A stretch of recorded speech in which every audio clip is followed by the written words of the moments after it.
அனைத்து நண்பர்களுக்கும் வணக்கம்.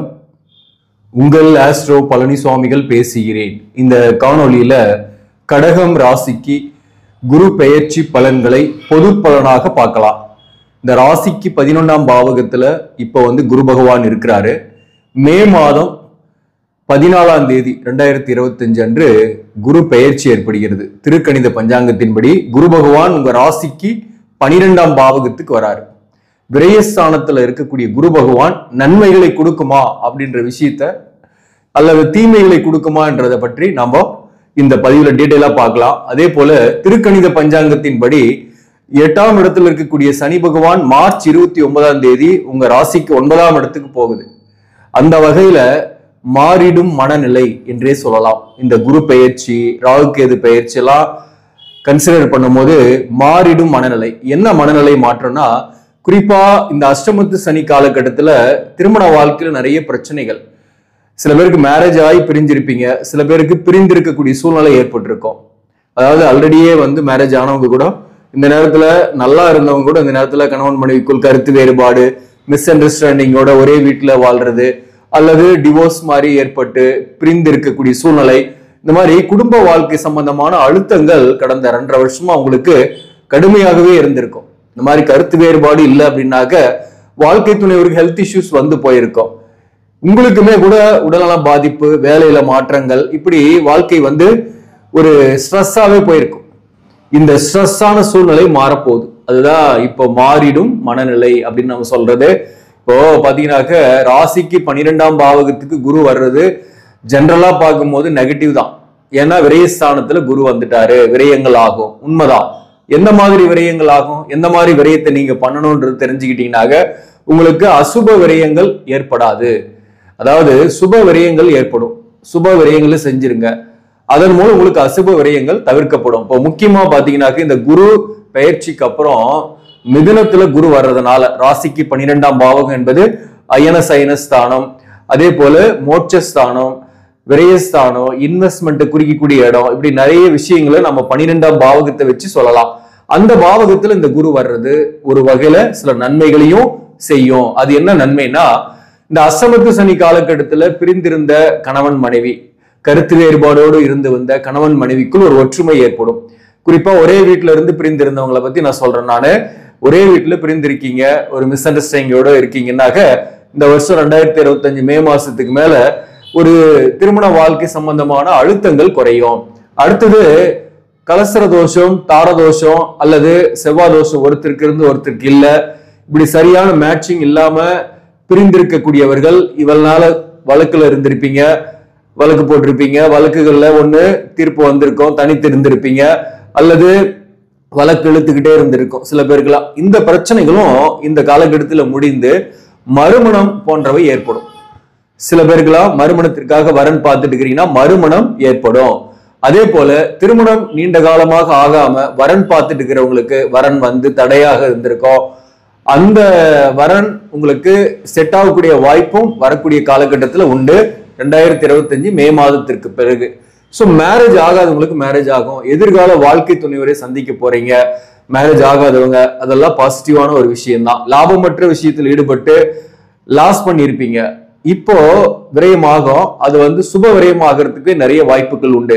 இந்த குருவோட பார்வை ராசிக்கு 4ஆம் இடத்துக்கு உள்ளது. அந்த வகையில நீண்ட நாளாக கனவு கண்டிருக்கீங்க, வீடு வாங்கணும் அல்லது ஒரு பிளாட் வாங்கணும், ஒரு அபார்ட்மெண்ட்டாவது வாங்கணும் அப்படின்னு நீண்ட காலமா ஒரு கனவு கண்டுட்டு இருக்கிறீங்கன்னா அதற்காக நீங்க முடிவு பண்ணலாம், அதற்காக முயற்சி செய்யலாம். அதற்கான வாய்ப்புகள் உண்டு, வாங்குறதுக்கான வாய்ப்பு உண்டு. கடன் ஏற்படுமா? கண்டிப்பா கடன் ஏற்படும், நோயும் வரும், எதிரி தொல்லையும் கொஞ்சம் இருக்கும். ஏன்னா இந்த குருவோட பார்வை 6ஆம் இடத்துக்கு வருது. அதாவது 12ஆம் பாவகத்தில் இருக்கக்கூடிய குரு 6ஆம் இடத்தை பார்க்குது. 6ஆம் இடத்தை பார்க்கும்போது கடன் வாங்குவீங்க. சுப கடனா வாங்குறதுக்கான வாய்ப்புகளே மிக அதிகம். அப்ப கடன் வாங்கி வீடு கட்டுறது, பிள்ளைகளுக்கு திருமணம் செய்யறது அல்லது உங்க திருமண செலவுக்காக கடன் வாங்கக்கூடிய சூழ்நிலையும் சில பேருக்கெல்லாம் உண்டு. மேலும் இந்த காலகட்டத்துல வாகன மாற்றம், சில பேர் புதிய வாகனம் வாங்கக்கூடிய வாய்ப்பும் உண்டு. அதன் வகையிலையும் கடன் ஏற்படும். அதே போல எதிர்ப்புகளும் கொஞ்சம் இருக்கும். வேலையில புதிய வாய்ப்பு கிடைக்கும். முக்கியமா இன்னொரு முக்கியமான விஷயம், இந்த 6ஆம் பாவகத்துக்கு குரு பார்வை இருந்தாக வேலையும் குறிக்கும். வேலையில புகழ் பெறுவீங்க.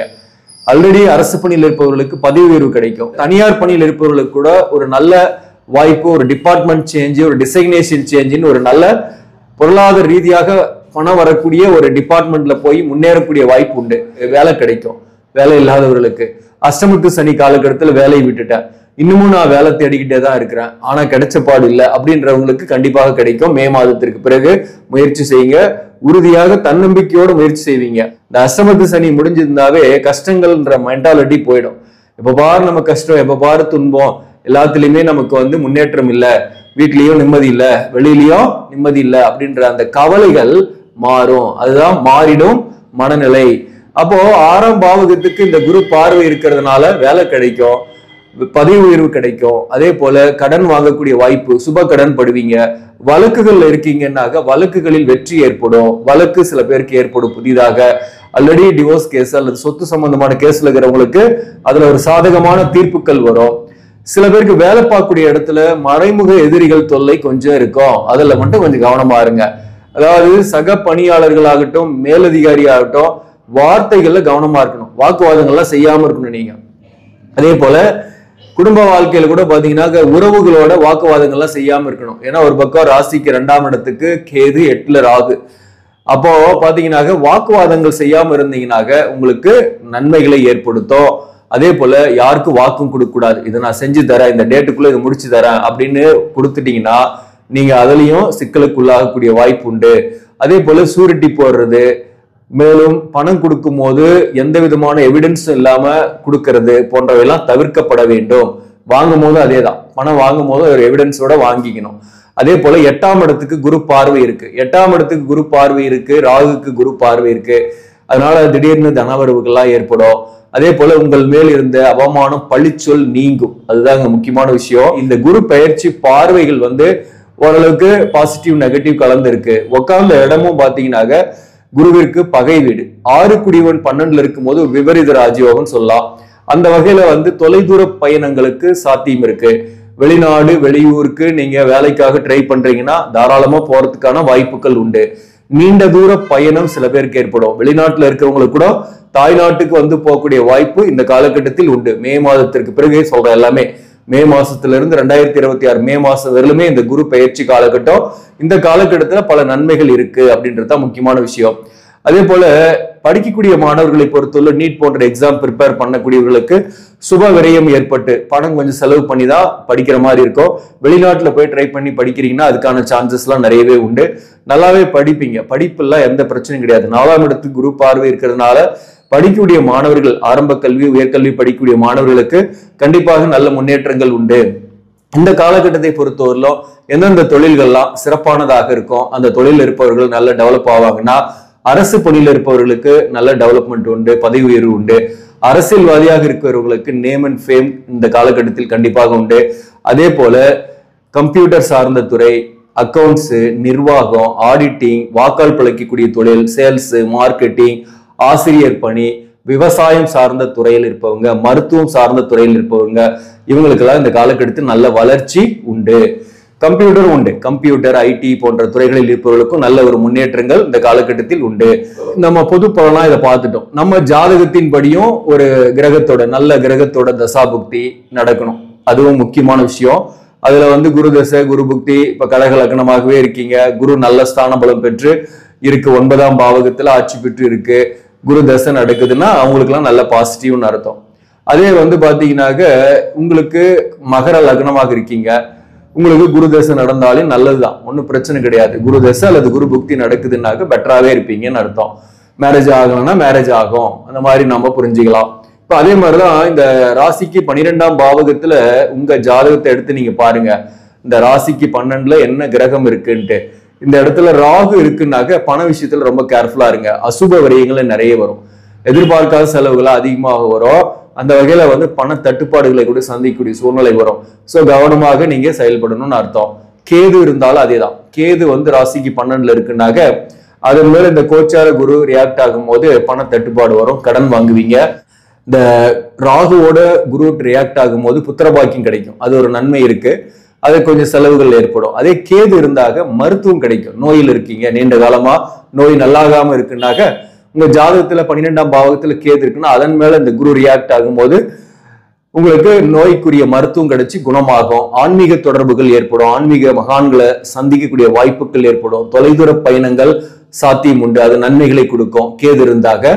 ஆனா என்னன்னா கடன் வாங்குவீங்க, அதிகமா பண செலவுகள் அதிகமா இருக்கும், விரயங்கள் கூடுதலாக இருக்கும். அதே போல ராசிக்கு 12ஆம் பாவகத்துல சனி இருக்குன்னாக அதன் மேல இந்த கோச்சார குரு ரியாக்ட் ஆகும் போது புதிய வாய்ப்பு கிடைக்கும். புதிய தொழிலை கையில் எடுப்பீங்க. தொழில் மூலம் நல்ல ஒரு புகழ் பெறுவீங்க. அதே போல இந்த புதிய வாய்ப்புகளால வேலையில நல்ல முன்னேற்றம் உண்டு. சனி இருந்தாலும் பிரச்சனை கிடையாது.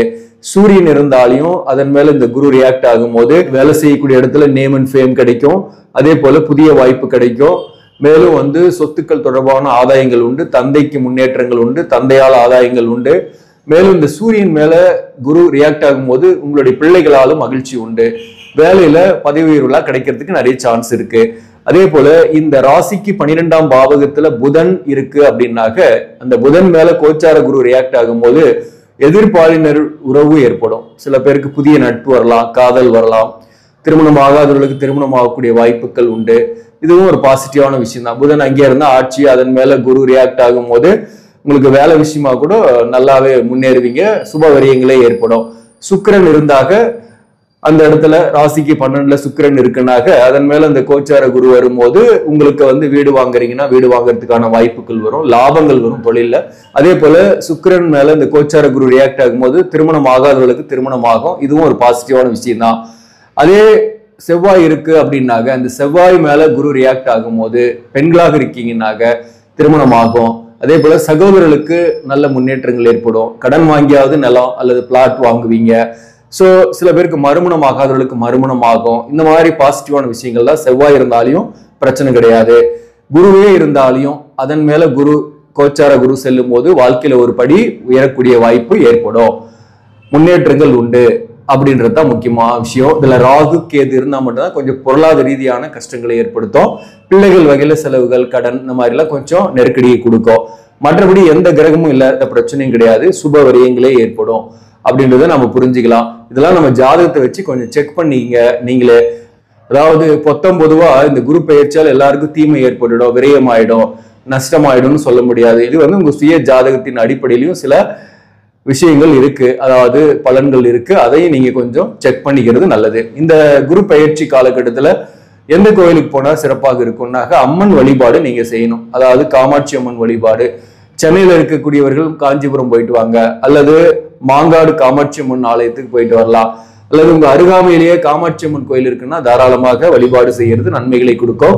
அதே போல குரு ஸ்தலமாக என்று சொல்லக்கூடிய ஆலங்குடி போலாம், அல்லது திருச்செந்தூர் முருகனை போய் தரிசிச்சுட்டு வர்றதும் உங்களுக்கு நன்மைகளை கொடுக்கும். ஆக நண்பர்களே, இந்த பதிவு உங்களுக்கு பிடிச்சிருந்தாக லைக் பண்ணுங்க. இதை மற்றவர்களுக்கும் ஷேர் பண்ணுங்க. இன்னும் நம்ம சேனல்ல சப்ஸ்கிரைப் பண்ணாம பாக்குறவங்க சப்ஸ்கிரைப் பண்ணி கண்டினியூ பண்ணுங்க. இதன் மூலம் உங்களுக்கு ஒரு சரியான ஜோதிட தகவல்களும் ஆன்மீக தகவல்களும் கிடைக்கும். நன்றி, வணக்கம்.